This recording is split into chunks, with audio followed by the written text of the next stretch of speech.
Welcome to the first ever episode of Barbells, Bodies and Bagels. the 3 Bs. It'll take a while to wrap my tongue around that one.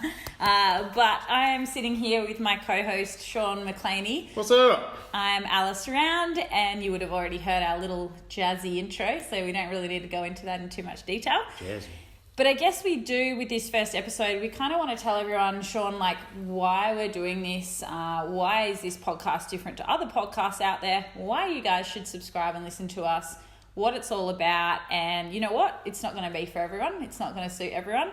But if you like it, then we want to know from you guys as well. So I guess, Sean, what are the main reasons that we are now doing this podcast together? Because obviously I kind of have one on my own, and I'll be dead set honest with you guys. I was just putting way too much on my plate. It was burning me out, and I thought me and Sean have great banter between us in our relationship, and to be honest, most of the time at night when we have chats around with the dogs watching TV, we end up talking about health and fitness. So we thought, why? Because we're boring, aren't we? Exactly. So why the fuck not just stick a recording in front of us and have those discussions with you guys? So yeah, why for you? I guess you want to do this too. Yeah, I mean, I think that's exactly right. I think sometimes we have these conversations, and I think some of them can be really interesting for other people, because then we find that we have this exact same conversation with other people the next day. I think because we were talking about it. But I think the cool thing about this is we're kind of, even though we've both been in the industry for 10 plus years, and we're both, I like to think, pretty good at what we do, and we approach our business from very different avenues. Like, you're very, very good at social media, and I fucking hate social media. I don't hate it, but it's just not my forte. So I think for me, this podcast is a really good way of getting some knowledge of mine out there, because I refuse to do an athlete page. Sean refuses to do anything I let him try to help him with business. Yeah, pretty much. We just argue about that all the time. Why don't you do an athlete page? Why don't you do a Instagram page? YouTube. Yeah, don't you do YouTube? And it's just, I find that every time I do anything like that, my friends and people in my circle just love to take the piss out of me. Yeah, because Sean gives too many fucks, whereas I don't. Yeah. It's funny, yeah. Sometimes I do, sometimes I don't. Yeah, it is funny. But anyway, we're not going to make this all about our insecurities today. Exactly. So, I guess the big thing, for me, I know Sean obviously better than anyone, than he probably knows himself sometimes. Yeah. Same goes for me. And I think that when I'm around him, he educates me a lot, and I'm hoping that sometimes I give him a few gems, but for the most part, he's the person I go to a lot of the time. And a lot of the time when I do content, when I do videos, when I do Instagram, it's because of stuff sometimes, not all the time, I can give him that much credit, but stuff that I've learned from him or that he's helped me with. And that's why I think that podcasting's great, because Sean, sometimes you can feel like a bit of a bellend, even for me. Yeah. You say I love social media, but to be honest, sometimes when I have to get you to record me doing something in the gym, and it's busy and it's uncomfortable and it's not natural, sometimes it's very forced. And I feel like podcasts are a way of us being really real, honest, getting our personalities across without having people misconstrued with the message. Because sometimes even when I put up an Instagram post or a short video, people get the wrong message or the wrong idea, and they have misconceptions about you. Not that I really give a shit at the same time. Maybe you give too many fucks. I definitely don't. But that's sort of why we're doing this podcast. So, yes. So why are you doing it then? I'm doing it because I needed someone to help me. I needed someone to, I guess when I was filming the podcast by myself, I felt like I would get really stuck in what to say on my own. I was like, do people really want to hear just me sitting here talking sometimes when I didn't have a guest on? And to get a guest on every week and organise that was quite difficult. So I think that obviously we'll get guests on as well, but we will also be able to have a lot of banter and education between the two of us. The other reason is I did love doing it. It was more that having someone else come on, I think, and having a male on for me is just going to add a different level of depth to the podcast and a different audience. And that's why, we're calling it his and hers. We want it to be, we may even have some episodes where I'm not on it at all and Sean's got a male guest on, and vice versa. And it gives us that opportunity to, if you are either single or you're in a relationship, it makes no difference, because you're going to get something from this podcast either way. I think that's it. Yeah. Is what we want to hit is my personal thing is there's some podcasts out there. I like to listen to podcasts, but I find that some of them, or a lot of them, just talk about the same thing over and over and over and over again. So I think sometimes they miss so many topics out there that you can do a short podcast on. And I think that's something that I think that we want to incorporate in, is just talking about lots of different shit. Yeah. Rather than the same things that have just been flogged to death, you know. Yeah. I think that's where potential interaction with people that are listening to this as well could be quite cool. 100%. Like we want to, we'll maybe even do some of these lives sometimes. Yeah. We can do them on Facebook Lives, and I think that your questions will keep us, busy. Yeah. Because we want to give you the content that you want to listen to. Exactly. We would love to have questions coming in. We would love all of that, and we'll leave links below in the bio of how you guys can send in your questions. Definitely email is the best format. I get a lot of questions on Snapchat, and I often lose them because, you can only see it for 3 seconds, and I try to screenshot it and they disappear. So definitely email if you want any questions covered. Now, what the fuck are we actually talking about? We're going to have to make this an explicit podcast because I'm going to continue to swear. If you've got kids, probably not the... We'll have to register it as right explicit on iTunes.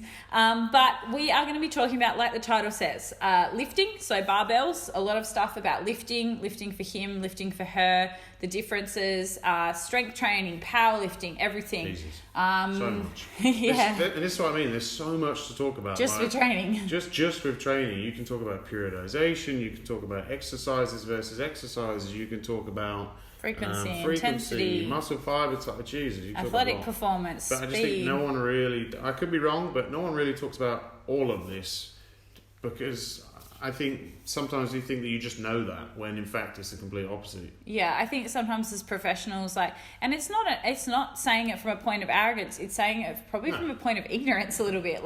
We probably sometimes assume that sometimes people know more than what they know when we're having a conversation.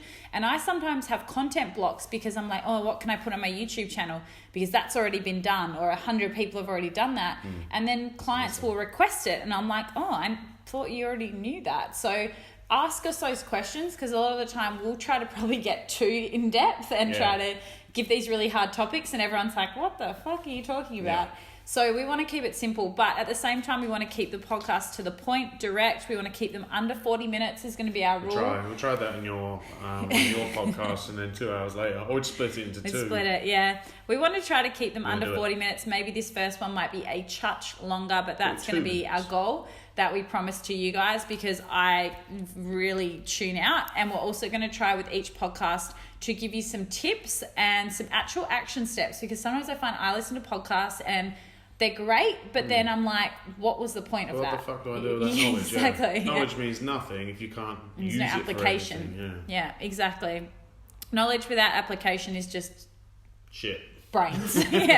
Just brain space. There's some people out there that are really, really smart. Yeah. But just don't do any of this. It's exactly. Like, well, good for you, you know it, but actually use it. Yeah, and I remember even when I was at uni, I was never the smartest one there, but, I did all right, got into a master's and everything. Yeah.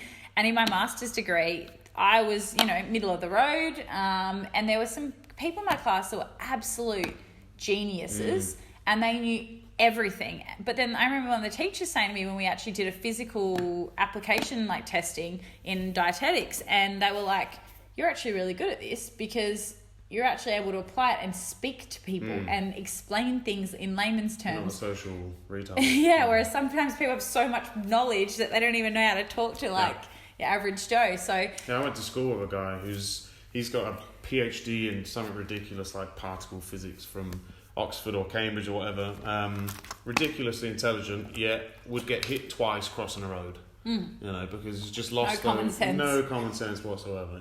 Yeah, his brain's probably thinking about all of these other things and then completely forgets and shit, and then gets hit by a car. Yeah, that's why we'll have to get old Dr.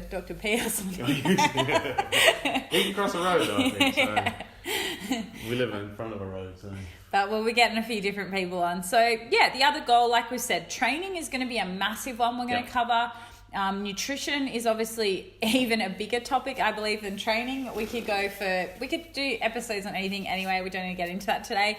Yep. But the other topic is going to be lifestyle as well. And we don't just mean lifestyle in terms of business or anything like that, really. We're going to still stick it around the fitness industry, but it's more going to be lifestyle around making sure that you are healthy, that there's all these other variables. People think of just getting shredded or just getting big, and then sometimes they forget, okay, there's so many other variables in play to actually optimize your health long term. Yeah. And sometimes that optimizes you getting bigger. Exactly. You getting leaner. Yeah. Imagine how many females there are, mainly females, being sexist here, but they have problems with stress, cortisol, thyroid. Yeah. Because they're just not looking after shit like that, and then they're trying to take pills, supplements to fix it. ATP. And you know, I'm going to get in trouble on this podcast, aren't I? But, you know, then they're taking all these supplements for what? Expensive urine at the end of the day if you're not changing the lifestyle variables. So, like, we just want to be real with people. We want to be honest with people, and we want to, you know, like I've said before, break through the bullshit out there, break through the fads, and we want to give you guys some tips. So, So what we're going to do every single week is we're going to do, before we get into the episode and the topic of the day, is to give a tip for her and a tip for him. And I did steal this off another podcast that I listened to, so I'm going to give them full credit, but I think it's a great idea. So my tip for her this week, my big thing that I've been really doing a lot more research on lately is training, frequency, volumes, intensities. I love it. I find it really interesting. And, you know, there's been some great research that's come out by people like Brett Contreras, even Menno, we were listening to the other day, even Jeff Nippard put up some good videos on this. And it was all sort of stuff that we already were doing, but it definitely ingrained in me. And my biggest tip for females, and we're going to talk about the booty today, and I'm going to keep this tip short and sweet. Everyone wants the big butts. Everyone wants the tight glutes. See if Sean yours is big enough. But we want a muscular butt. You just don't want a big fat butt. So we want some muscle on the glutes. So when you lean down and you diet, there's actually muscle underneath. Now, with glute training, the biggest mistake that females make is they do not train the glutes either heavy enough or frequently enough. So my big tip for this week is, if you want to grow your glutes, train your glutes more frequently. If you have no idea what frequency means, it is the amount of times per week or per whatever, you know, measure you're quantifying that in, that you are hitting a muscle group, whether that be in a 7-day cycle or a 10-day cycle, whatever your training split is. Say you've got a 7 days in the week, but you train 5 days a week. You might be hitting the glutes at the moment on those 5 days. If you're training like a boy, I call it a bro training split, where you're doing, you're training with your boyfriend and you're doing chest and back and then biceps and arms or whatever. And then you're doing maybe legs one day and abs one day and calves and shoulders. Guys always train the same. It's always squats and then leg press and hack squat and then lunges. It's like, is that how you should be training? No, exactly. And for the majority of females that want to grow their glutes, that is not how you want to train. I never ever program a female client a bro split like that, unless they are a female bodybuilder, maybe a figure athlete, they might train them a bit less. But to be honest, minimum you should be hitting the glutes is 2 times a week. I would say 2 to 3 times is my optimal for my clients. Some of my advanced girls that really need to pack on the size on their glutes 4 times a week. What is Brett Contreras? I think he said you can do up to 6. He did, but then I listened to him chat to Paul the other day, and he said I've gone a little bit crazy with it. He said probably 4 is upper end. He said 2 to 4. Yeah. So 2 to 4 times a week is her tip this week for you to hit your glutes. I'm not going to go into too much detail on that, but I will in future podcasts if you are interested in more learning about frequency, volume, load, all of that to the glutes. All right, your him tip this week. Well, we might as well stick to stereotypes. So you're talking about women and booties. Yeah. I'll talk about guys and boobies then. So pecs. For anyone that's not English, that's your tits. Boobies, tits. Yeah. Boobachinos. So my personal... Pectorials. Yeah, pectorals. My personal tip here for hims, is when training the chest... this is where having a podcast is kind of a good thing, because you can say whatever the fuck you want in your own opinion. But I also was talking to Menno about this, Menno Hansenmans, and he completely agreed. But I fucking hate dumbbell pec flies. They're stupid. I don't get, if you look at the amount of contraction you get on contractile time, it's very, very short, because once you get to 90 degrees and then you come in a tiny, tiny bit in the fly, you've pretty much lost all of the contraction about 45 degrees and up. You have to do like a partial, like a bottom it partial. It pretty much is, yeah. It's like when you're doing 21s, you just do the bottom bit. So I say maximize your time in the gym. Choose the exercises with the biggest contractile time, and hit a fucking pec fly with either the pec deck machine, or I really like to use the cables. Yeah. Very, very versatile. You can hit them in every different angle, and that's another thing as well. Is you don't have to fly in one direction. You've got the sternal head, you've got the clavicular head. So we've got there's no.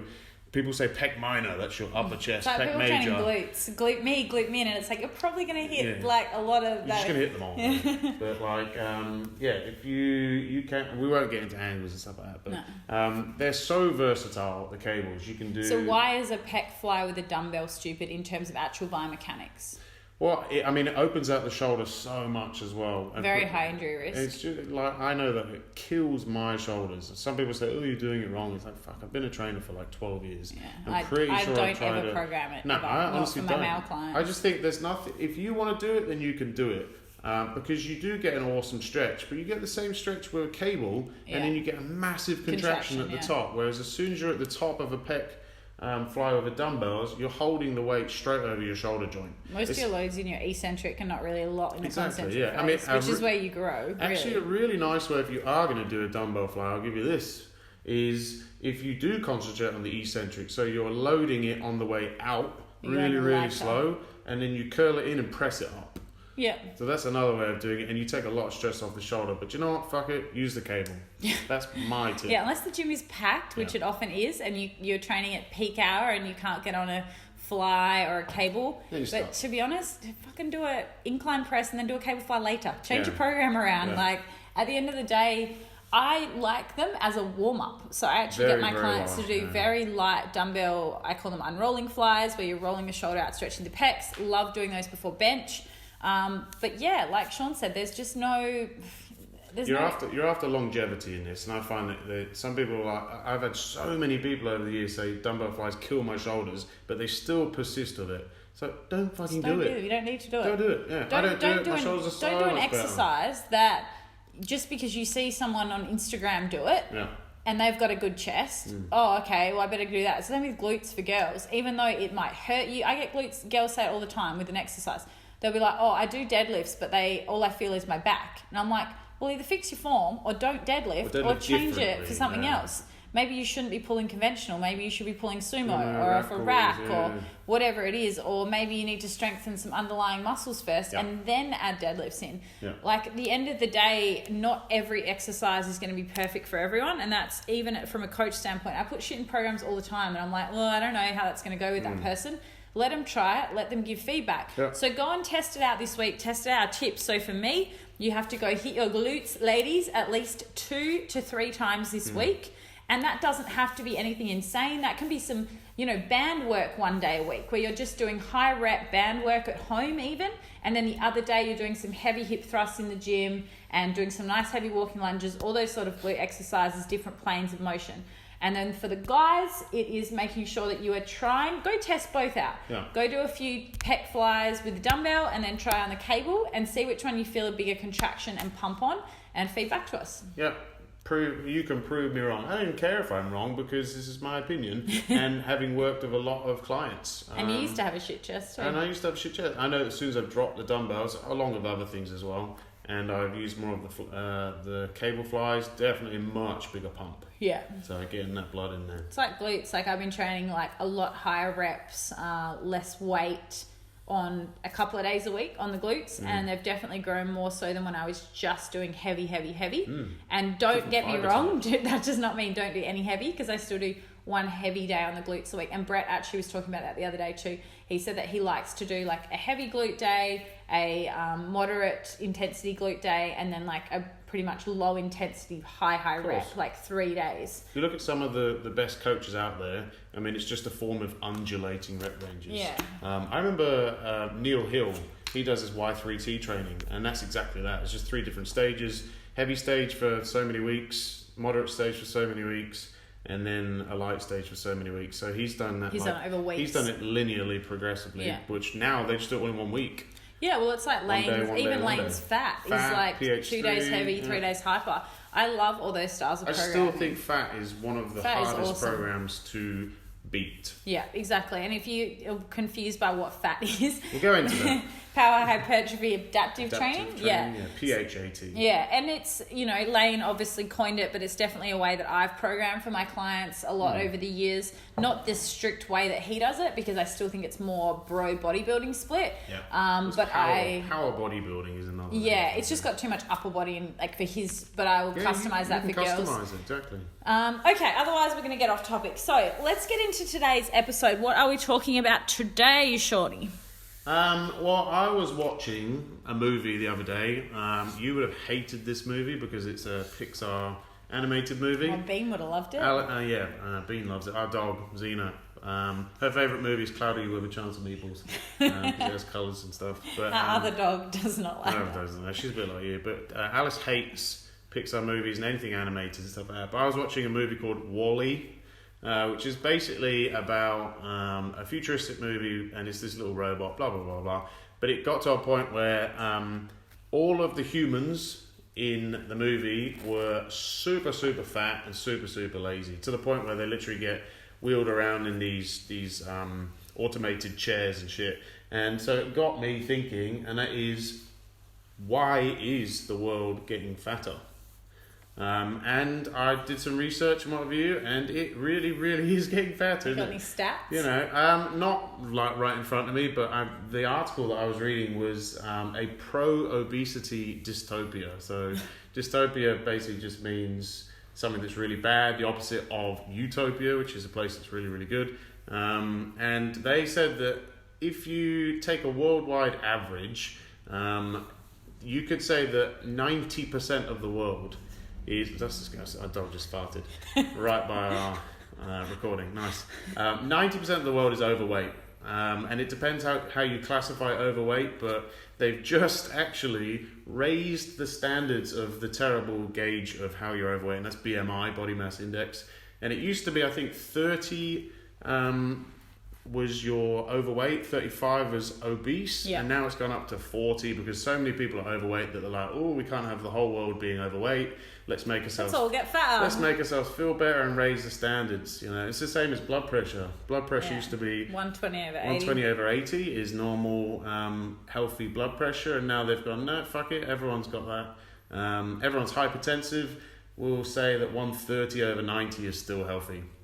And in fact, that used to be pretty bad. So the question today is, why is the world getting fatter? So what's changed over the last 20 to 30 years? And I don't understand why the world's getting fatter when we should be getting healthier. We should be living longer. We should be living better. We should be living, and the reason that I say that is because we should be evolving. We're going backwards in evolution. We were. Our life expectancy was right up there. I think women were getting close to or just over 80. Men were just, I don't know how we don't live as long as you. I was like 78 and yours was 82. We're resilient. Yeah, I suppose you have to have more kids and stuff because that's your only job in life. Yeah. But now I think it's coming down because we're getting fatter and lazier. Yeah, and the problem being with that is we have so many resources at our disposal, that people get lazy, and we should be getting leaner, we should be getting fitter, we should be getting stronger. And the reason I say should is because we have technology now. We have the science. We have the access to gyms. You didn't have gyms on every corner block 50, even 20 years ago. And you have the access to amazing, clean, in Australia, drinking water and beaches and good restaurants. We know the difference between good and bad food. Food is labelled now. All of these things, you know what you're eating, but yet we are getting fatter and fatter and fatter. We now have physios, doctors, nutritionists, online trainers were not a thing 5-10 years ago. That money's better, not amazing. Yeah. But, you go back in time, there's a shitload of poor people living on the street. I mean, there still is, but I think there's less of a divide between rich and poor these days. I think that bridge has gapped, and, exactly. And there's things like Centrelink and welfare and all of this, yet we're still having problems. We also have a lot of free resources for education these days. We have YouTube and we have, I wouldn't really trust YouTube, but we have, access to Google even has Scholar, Google Scholar. We have published articles, we have great coaches out there, great resources.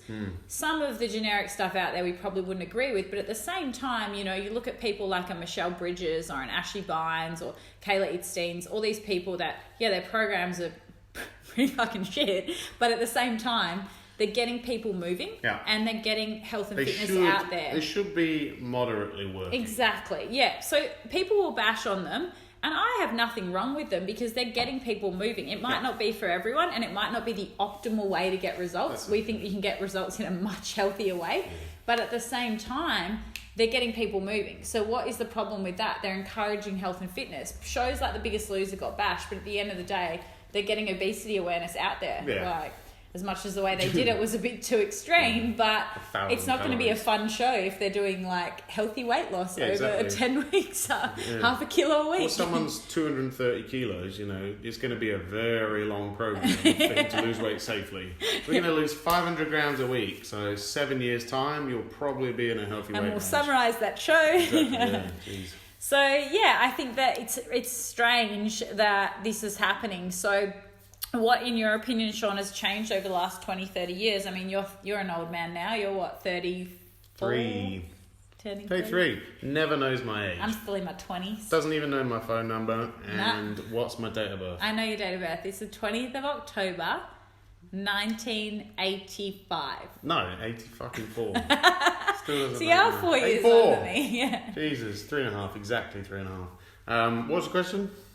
What's changed over the last 20, 30 years that you can remember? Because Sean has like short-term memory loss. I didn't even know the question then. Like you said, it should be changing for the good. But you just have to look around you in the living room here. There's remote controls for everything. You don't need to get up to change your TV, even though we don't actually have a remote control. You don't need to change your TV. You don't need to switch anything on because it's all at the touch of a button. We have microwaves for everything. We have just ease of access for everything. There's laptops. Like if you want to get any knowledge or whatever, you used to have to go to a bloody library.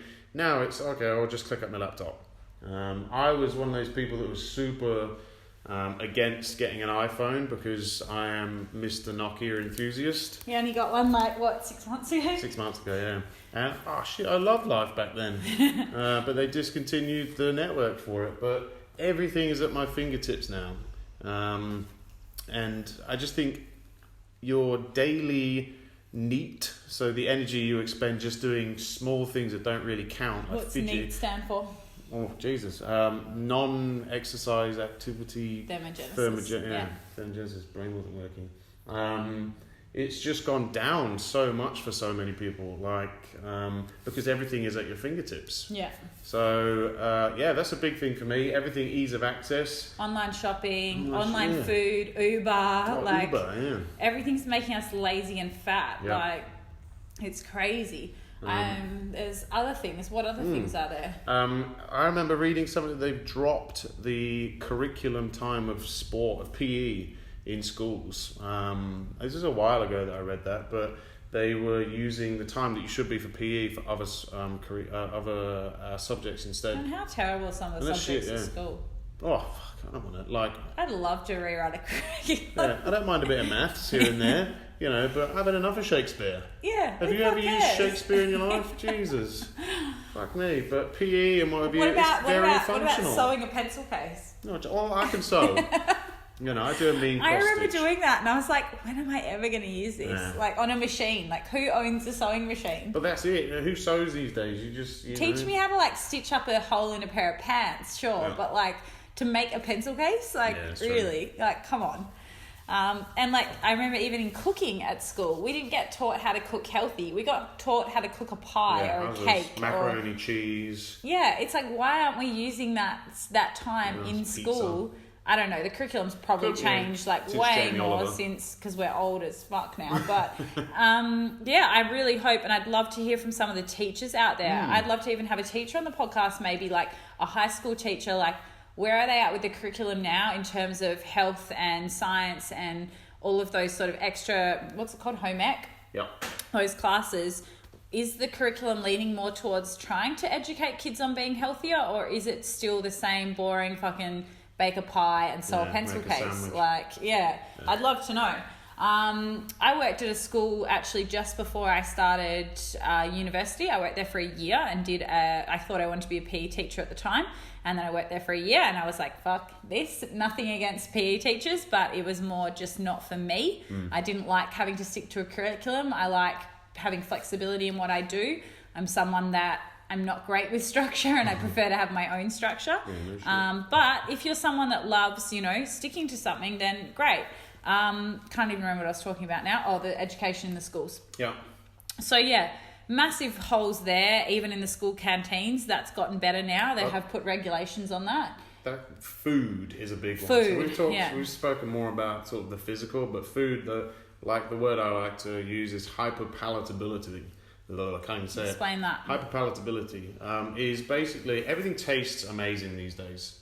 Like there's MSG in things, there's flavorings, there's artificial sweeteners, added sugar to things that shouldn't be. Exactly, you know. If you look at the ingredients of a lot of very simple products, there's some things in there that you think, why the fuck have you put that in there? Why have you put sugar in there? Why have you put that oil in there? Exactly, yes. I mean, everything just tastes amazing. That's why when you start to diet, things are just so much harder these days because you're used to eating all of these very addictive foods. Like, I mean, there's things, I hate those sugar wanko documentaries that they say, Wheat belly. Oh, yeah, fuck off Wheat Belly.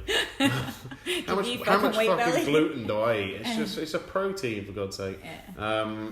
But like, if they do say that. Actually, on that point, did you know there was something that I was reading the other day about how people that follow gluten-free diets have very issues with mercury. Really? Yeah, and then Tony Robbins, listening to a Tony podcast, going way off topic, and he had mercury poisoning.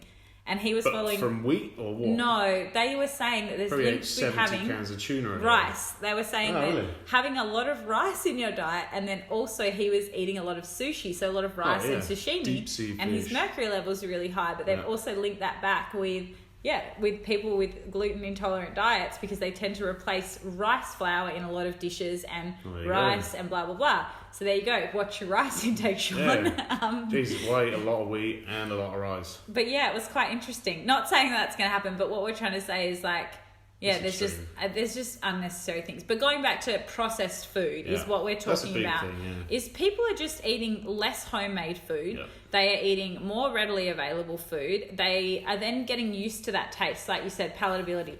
A lot of kids are growing up, and I remember a client, she actually made her son some of our macro snacks protein balls, the chocolate ones, he literally spat them out, and he was like, ugh, I don't like this. Tastes healthy. It doesn't taste sweet. And she was like, well, it doesn't have sugar in it. It doesn't have honey in it. It doesn't have like crap in it. And, we all taste those things. And to me, they taste delicious. But to some kid, and I know that, and I don't want her to pick on me on here, but he doesn't have the healthiest diet. So for him, that lack of flavor, so to speak, which would have been coming, in my opinion, from the cacao and the chia seeds and the nuts. He's waiting for that sugar hit in his taste buds to go, oh, that's real food. Yeah, he has that recognition of that stimulus of sugar all the time, whereas when I did nutrition psychology, up until 10 years old, you're basically setting your taste buds. Yeah. So if you're someone that is very, very... That's why they say you shouldn't give your kids fruit too early when you're feeding them. Try and get as many vegetables as possible because you're setting their taste buds. And if you're a kid that's not used to... Like, cacao is very bitter, but if you use it correctly, it's bloody gorgeous. But if he's used to having sweet, and sugar and all that sort of stuff, you've pretty much set him up for life. And I think that is a huge thing. Like, if you get to the depths of someone and their food psychology, you find that as a kid... It sets up so much. So you can fuck your kids up pretty quick. Yeah, you can. And it's like, I just want him to be a kid. It's like, you can, but at the same time, in moderation, because it does a lot more than you think. But that's the same thing. If you're too strict, and I've got a few friends who have got young kids, and I've had to say to them, let your kid be a kid, because they'll come to me because they're like, well, you're a nutritionist, can my kid eat this? Which is cool, because they give a shit. They love their kids and they want to give them the best life. But at the same time, they're a little bit too extreme and they never let their kids have sugar, ever. Yeah. Like, to the point of then their kids probably... Then you end up being the kid that binge eats, And I think that's a big part of it. So it's more just educating on that ice cream is a sometimes food. Yeah. It's not an every night we have ice cream after dinner. Like all those sort of things. I remember my mum, she let us have like ice cream, I think it was like 1 or 2 nights a week. Or it was fruit after dinner. It was like dessert. What's wrong with fruit? Yeah. Or if I wanted a snack, I'd always go to my mum and be like, Mum, can I have a snack? Can I have some chips? Have some carrots. Have an apple, dear. Yeah. It would be. It'd be like, oh, chop you up some nice carrots with some hummus. But, you know, and you look back and, you know, like for Sean, obviously you had ADHD growing up, so you literally couldn't have sugar. No, couldn't have food colorings, couldn't have too much sugar, couldn't have Coca-Cola or anything like that. It was pretty easy for you. Yeah, it was, and I think it kind of was and wasn't.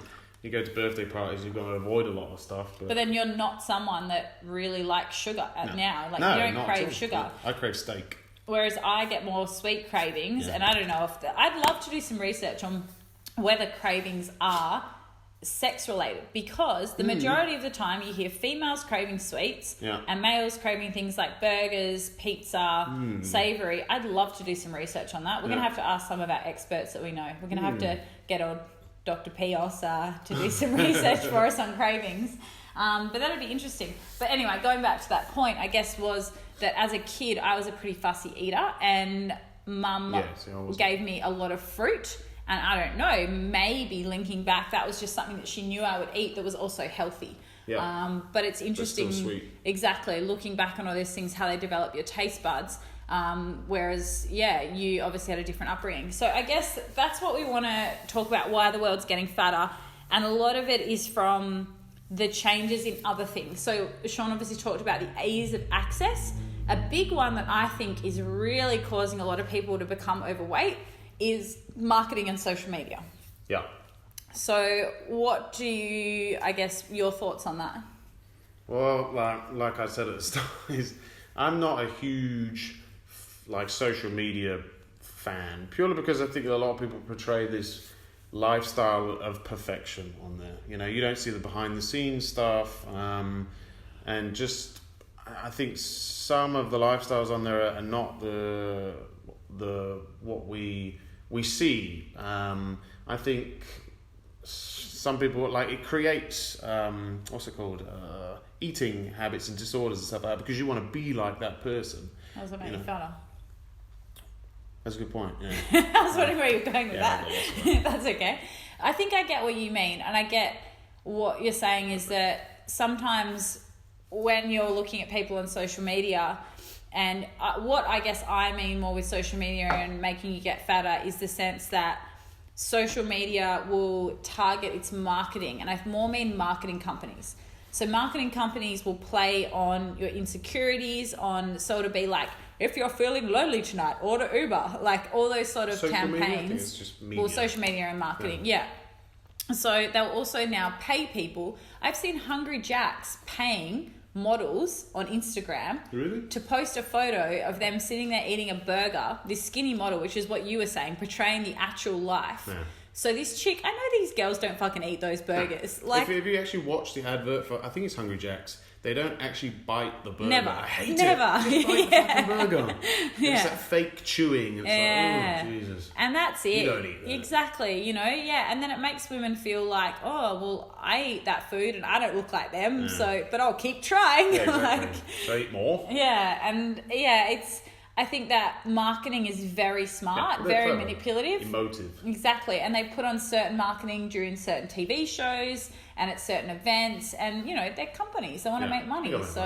But if people are naive to that and to think that they're not being sold to all the time, then they need to kind of wake up a little bit, because it's all around you. And in combination with the ease of access, marketing, all of these things, it puts a really, really big, impact on why people are getting so fat, massively. The other one we said was socioeconomic.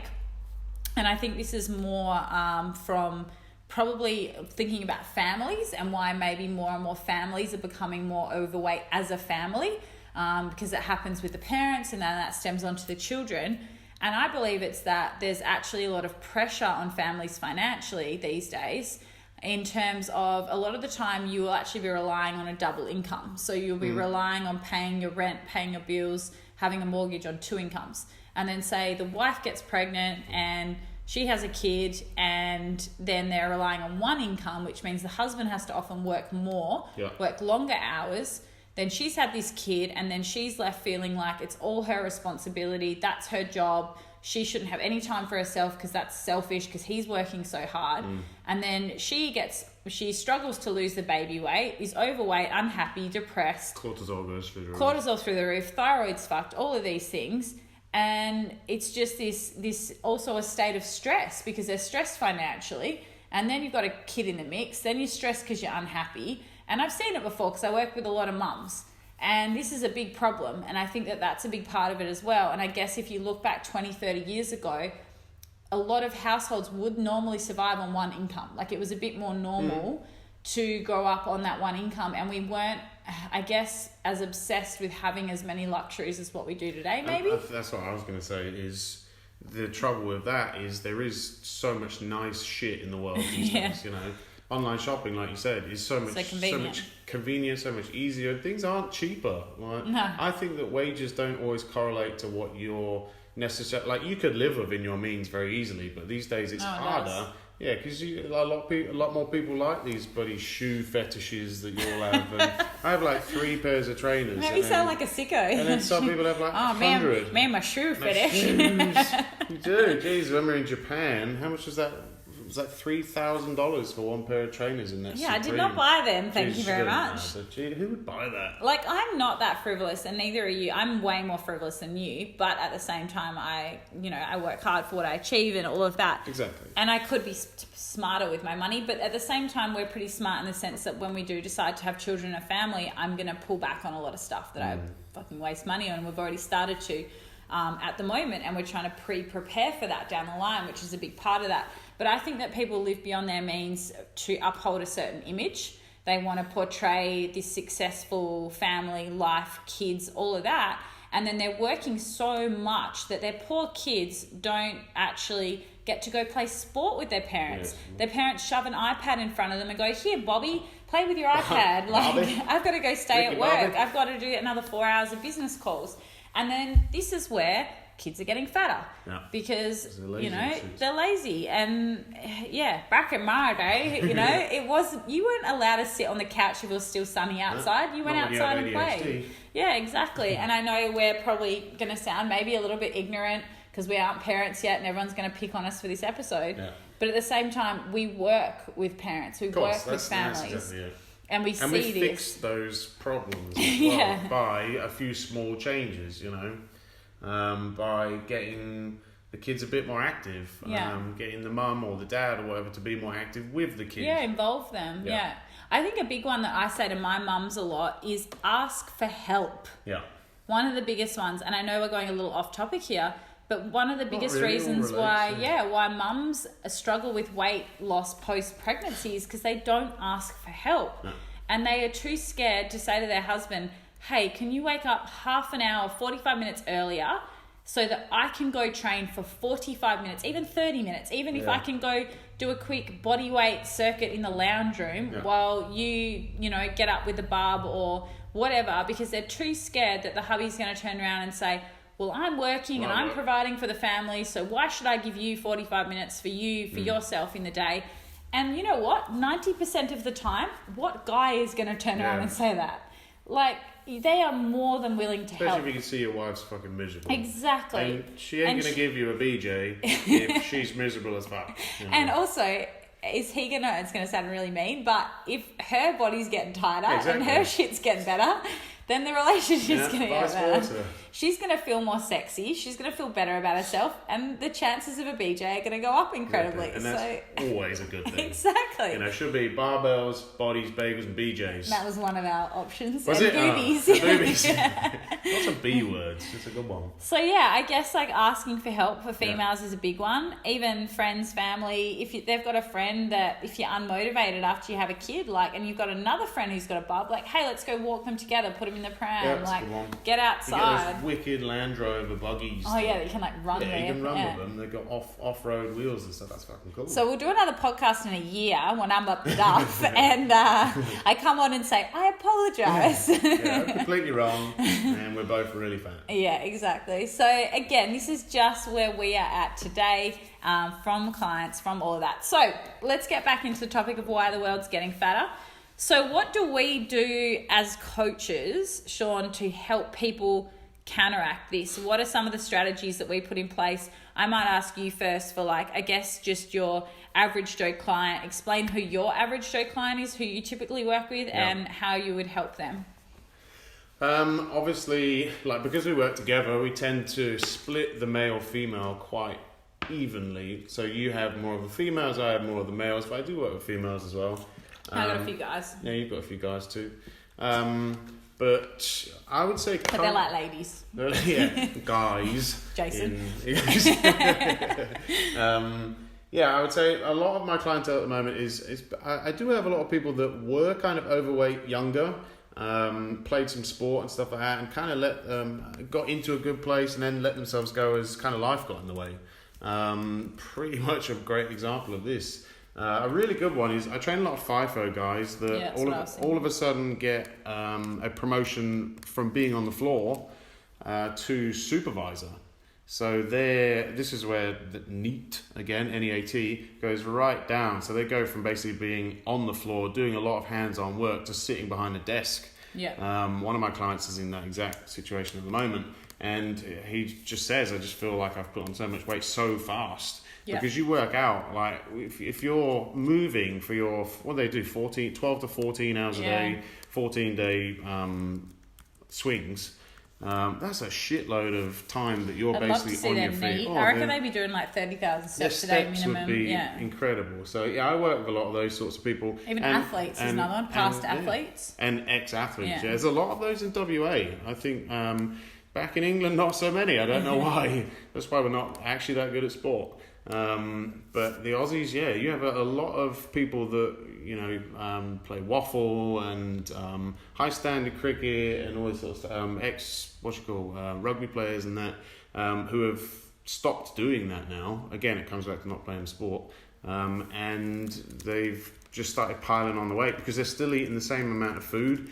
The $2 McDouble is always there, unfortunately. Yeah. Who has one $2 McDouble as well? I have about 5 if I ever have it. There's a bajillion calories of shit. So I work with a lot of those guys, and one of my strategies that is so simple, like you just said then, is tracking their NEAT. If unfortunately it's the most simple thing that's been around for ages is the 10,000 steps a day. Yeah, like I know, like my mum and Nan were always like, they'd have those old school pedometers and steppers. It's always been 10,000 steps, and just tracking that, you'd either be shocked at what you do some days when you're on your feet and walking around. I train a waitress, and on her busy long days, she can hit almost 30,000 steps. Yeah. Just in her shift. Yeah. So I wouldn't then say to her, okay, go and do an hour's cardio, because you've done 22 Ks in that time. But if that's the norm, then that can make it harder for them when it comes to fat loss. If you're overweight and you've got that, but like these FIFO guys who got promotion, if their NEAT goes from, for example, doing 20,000 steps and now they're sat at a desk, that's such a simple thing. Pretty sure that's why not that I got fat, but when I gained weight, it was from going from pretty much full-time personal training and being at uni, walking around a campus. Yep. So I reckon I would have been hitting 30,000 steps a day back then. And it sounds ridiculous. Yeah, but it's not. And I was doing athletics training. Yeah. So I was you were a runner, weren't you? A runner, and I was doing 30 PT sessions. And I put my Fitbit on when I personal trained the other day, and because I don't PT much anymore. And I only had like 3 sessions, 3 or 4 sessions. I was in the gym for about 4 hours, and I'd already hit, I think, 10,000 steps in that 4 hours. Whereas if I'm at home on my computer all day and I literally do not move from there until I go to the gym, I will do about 3,000 to 4,000 around our house. Like, that's it. Unless I walk the dogs or go train, and training doesn't really count because that's just training. It's your standard, Yeah, it's been a big change, and I think that was when my body did start to get more stubborn, and I think I used that as a oh, it's my body being stubborn because I'm getting older or my metabolism's slowing down. Such a huge one, it's such a huge yeah. load of bullshit. Think about the mums as well, like we're going back to post-baby. Yeah. You might go from being a mum who is a waitress and you're walking around for your job, and then you have a kid and you're sitting around breastfeeding all day, and yeah, breastfeeding is good for weight loss, but at the same time you're sitting on your butt all day. Yeah. So your NEAT is going to change so much, and this is what we're talking about. Same with, different jobs, and why it's important to, if you are becoming more and more sedentary, to make an active effort to move your body more. And you hear all the time, a lot of coaches say, oh, I don't do cardio with my clients. Shut the fuck up. Yeah. Do your clients walk around? Who fucking cares? And who cares? More. So I have some clients who I give cardio to, and I have some who I don't. Yeah. I've had some clients who I've prepped and they've literally only had to do maybe a bit of HIIT in the final few weeks of prep and maybe a little bit of walking. And you could say, oh yeah, I don't really give that client cardio. But then it was a male client of mine that I had who was a physique competitor, and he was a brickie. So his whole day, do cardio all day. Yeah, he was like had a big output, and it was summer when he was prepping. Yeah. So he was outside in the sun. Sick tan. He didn't need to do extra cardio. He was getting lean, diet was doing enough. And then I've got other clients like myself who sit on their ass at a computer all day. So I have to do cardio.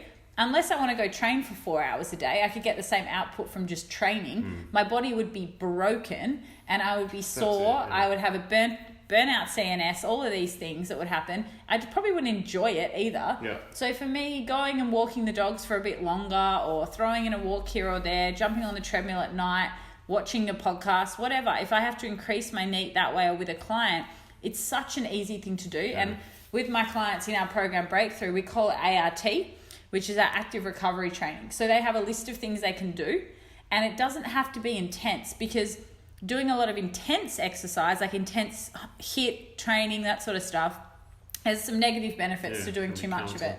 Exactly. So sometimes it's not always like the quickest way to get your steps in, but at the same time, it doesn't burn you out. It's actually good for recovery, doing some low intensity, sort of walking, swimming, riding, all of that. Really great way of being active, and it's super easy. Exactly. Imagine just taking your kids to the park and running around with them. Yeah. Like, it doesn't have to be so structured. It doesn't have to be like, you have to go to the gym and get on the stepper for an hour. Who wants to look at a bloody wall for an hour? I'd say get out, go to a park, go to the coast, go for a coffee with a friend and walk somewhere and just do something. That's a good tip there. That's a tip I give my clients, because a lot of my girls will say, like, I want to get into kind of being more fit and having this lifestyle. I don't even enjoy drinking and going out, but that's all my friends do. And I say to them, well, how about, they might not like that as well. Why not say to them, hey, instead of us going out for a drink, do you want to go like bowling, or go for a coffee, or go for a walk, or do something active with a friend, go for a hike on the weekend? And I know it sounds boring, but at the same time, it's an easy way of catching up with people. I would rather than just go sit and have lunch. I hate nothing more than going for lunch. Like, I think it's a waste of time. I would rather go do something. I don't mind a quick coffee, but I just don't have time for it. I'm more of a buffet breakfast person. Breakfast I don't mind, because I can get on with my day, but lunch I feel like you get back and it's like 3:00 and you're like, what have I done for the day? Like, so...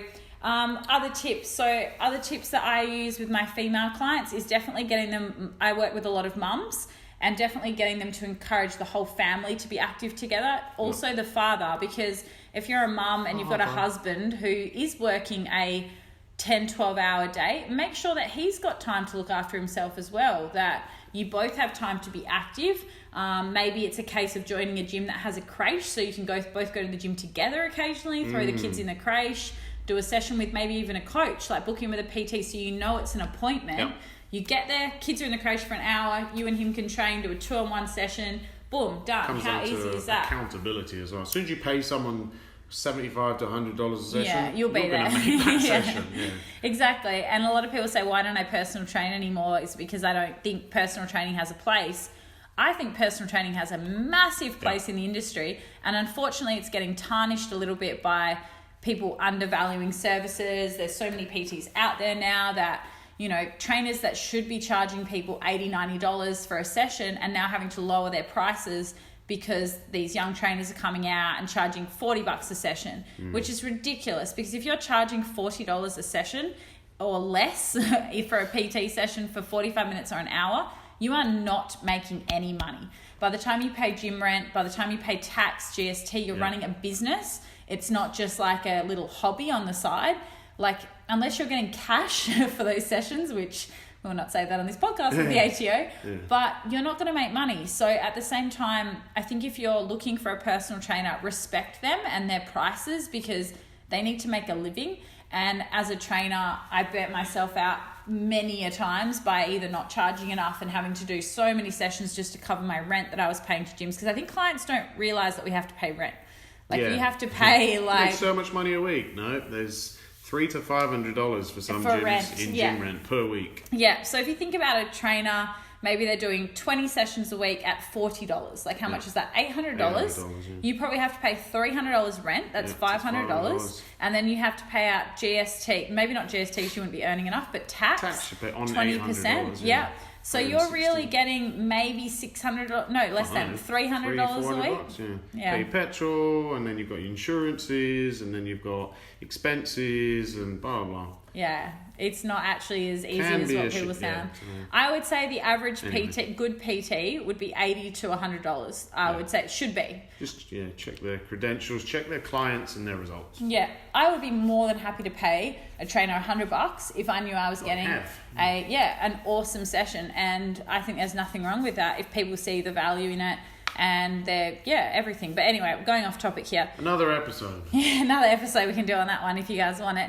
But I guess to wrap up, some other little tips that I have with my clients is program in your training or your activity as if you would an appointment. And I know it sounds treat easy. Treat it like a doctor. But treat it like a doctor. Like, for me, I've gotten into a much better routine lately of getting up in the morning. Sean stays in bed. I stay in bed. But I literally go and I go and do some form of activity, because I work so much on the computer, whereas Sean goes to the gym a lot of mornings and works with clients, so he's on his feet. But I will either get up and either go do my weights first thing in the morning, or some cardio, or just take the dogs for a walk. And it can be something as simple as that every morning. So program it in, and I try to not touch my work and my computer until I've done that. It's almost like a reward. Like, once you get that done, then you can start work, because I love work. Or you can watch an episode of some trash. Yes. Which I hate. I would say something so simple is plan your meals for the week as well. Yeah. So don't wait till last minute in the day and think, fuck, I've got no food in the house, I don't know what I'm supposed to be eating. Let's go to McDonald's or Uber Eats. Yeah. Do your shopping. Spend 10 minutes thinking about what should you be eating as opposed to what you want to eat. Meal prep. Yeah, and I think what we mean by meal prep is it doesn't mean you have to portion off everything into these shitty little containers, because we really like fresh food, and we've got a bit of a luxury being here. But even though we work predominantly from home, we actually both meal prep a lot. And if you came to our house, you'd open our fridge and you'd see trays of chicken, trays of sweet potatoes. So that when we have to throw a meal together, that's your option sitting right in front of you. Yeah, you can be more flexible with your choices, but the choices are more healthy options. Which I really like. I used to be someone that would cook off all my meals, and I would find I'd end up throwing them out. They wouldn't taste fresh, all of those things. I think if it's different, if you obviously go to a 9-to-5 job, it can be easier to portion out all your meals at least a couple of days in advance. You've got those meal bags and stuff now, like the 6-pack bags and all of that. You can just put 3 or 4 meals in. They're really good. Because at uni you wouldn't have a fridge, so I'd put that in my car, and then in between my lectures I'd go out and grab a meal, come back in, and then stink up the lecture room smelling like tuna. The budget uni student, tuna and eggs. But like little tips like that, I think. Plan, like Sean said, plan your time for meal prep. Actually write in your diary when you're doing your food shopping. And if you have no time for food shopping, Woolworths online, Coles online. I love them. I used to do cooking for a client, and I used to just save the list, so you can save your profile and it will save the same food order. So if you want to order literally the same thing every single week, you can do that. Super easy, deliver it to your door. So there's just no excuses. Like, you can see... There's a lot of excuses you can drop.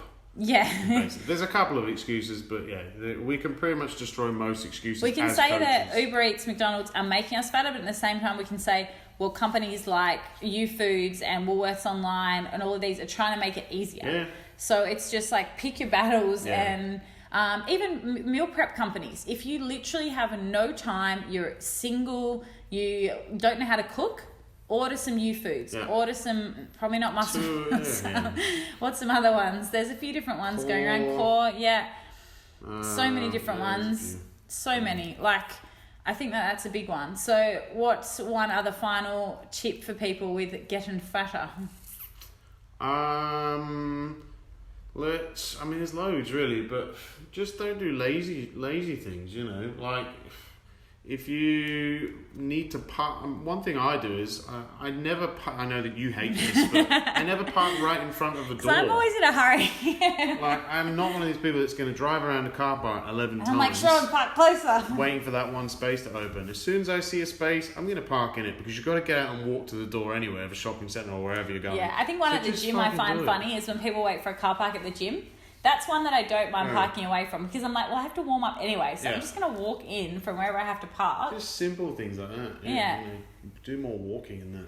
Well, one of my big tips as well as to why I believe the world's getting fatter is stress. And this is a topic for a whole nother podcast. Yeah. But I believe that stress and cortisol and people's stress management, and people are just stressing about the smallest shit these days. Like, everyone's got anxiety, everyone's stressed, and depression. these days. Oh, shut the fuck up. Not to put that down or anything like that, but everyone's got it these days. Yeah. And it's like, you're not a special snowflake. Yeah. That's the term that I like to say, that I know sounds very harsh, and my clients will know that when I'm being harsh, it's not because I'm a bitch, it's because I care and I'm trying to help. Some people genuinely have it, and it's fair enough. Yeah, some people have it diagnosed by doctors, but then at the same time, do you want a diagnosis over something like anxiety, and that you have to, every time you have an anxiety attack, you take a pill or you take something, instead of going, it's like a Band-Aid. Instead of going, okay, well, what's the root cause of my anxiety? What are my triggers? How do I outline those triggers, and how do I create steps and action plans so that when those triggers come up, I have a great way of aiming to deal with that. It might not be perfect, but it might be better than me having to take medication for it. And not binge eating. Exactly. Like people putting people on antidepressants left, right and centre. I'm just like, one of my biggest things that I aim to do if I have a client who's on an antidepressant is aim to get them off it. You know, obviously still chatting to their doctors, but a big part of that is working on a plan that we can work on their mental health to improve them needing to be on that. So stress will have a massive impact on that. So if you are working too many hours, 14-hour days, not sleeping, not training, always tired, always moody, you are grumpy, you've got low libido, all this stuff, of course it's going to impact on your hormones and your weight loss. So if your hormones are a mess, you're going to struggle to drop weight. Testosterone for guys is massive. We're going to go into that in a different episode. Progesterone, estrogen, lots of different hormones. So if you guys want more of that sort of stuff, it's definitely stuff that we're passionate about, but also quite in depth. So please send us any emails of topics. We could go on and on about why the world is getting fatter today. Well, this was supposed to be 40 minutes and it's over an hour. But it's the first one. So we promise the next one will be shorter. But we better wrap it up, guys. So I guess what would be your final big tip for today's episode in this whole topic? One simple thing that people need to think every single day of their life. One thing they can do every single day. At least, like, I would say the simplest thing is get off your ass. Yeah. You know, like, you got to stop listening to these people that are cardiophobes and these coaches that fucking hate on cardio. You're telling me that you can't be bothered to move for 30 minutes of a day, 24 hours in a day, 168 hours a week. You know, you've just got to get off your ass for 30 minutes. Do that. That's my simple tip. Easy. That's Sean's daily non-negotiable. Yeah. Okay. Yours? My daily non-negotiable to stop people getting fatter. Now you've kind of stolen mine, which is pretty much move your body. I'm trying to think of a simple one. I would say that when you are looking at your nutrition, always think about the components of your meal, assuring that every single meal that you have of your day contains protein. And I know it's a simple one, I say it all the time, but if you can have protein as a foundation, not only are most protein sources lean, but they are also very filling, they are very nourishing, and they will also help with cravings, all of that sort of stuff, thermogenic. I find that topic. if you start your day with something like fucking bowl of cereal, sugar, blood glucose goes up, an hour later you're hungry, you're crashing. Setting yourself up with protein at every single meal is going to be a big one. Yeah. And that is also something that, if you think going back, and I better wrap it up, but what our parents used to eat back when they were growing up, it was meat and potatoes. It was steak and potatoes, chicken and potatoes. It was protein at every meal. Yeah. That was eggs for breakfast, you know? And now instead we have meals Cheerios. that, it's just such a different way of thinking. It was so simple, their nutrition back then. It was whole food based. Yeah. It was nourishing foods, and there was a lot less obesity going on back then. So keep it simple. Protein at every meal, move your damn bodies, and stop being lazy. And get off your ass. Yeah. All right. So, guys, if you want to get in contact with us, if you want to ask us any questions, topics, episode, podcasts coming up, let's give them a little sneak peek. What are some topics we're going to be talking about over the next few weeks? Like we said, we want to go into anything to do with training. And we mentioned hormones and stuff there as well. So I want to go into things like testosterone.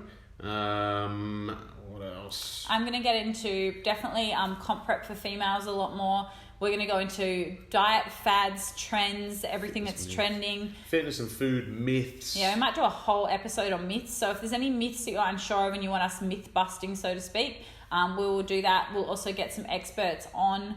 Many things. We'll do some Q&A episodes if we get enough questions, if anyone gives a shit and wants us to actually keep doing this. If you're listening. Yeah. So if you want to email us, you can either email me or Sean and ask questions to alice@aliceround.com or sean@mclaneytrained.com. We will pop all those details down in the info box as well. And if you want to get in touch with us about any coaching, that is definitely the best place to go for that as well. Ask us any questions.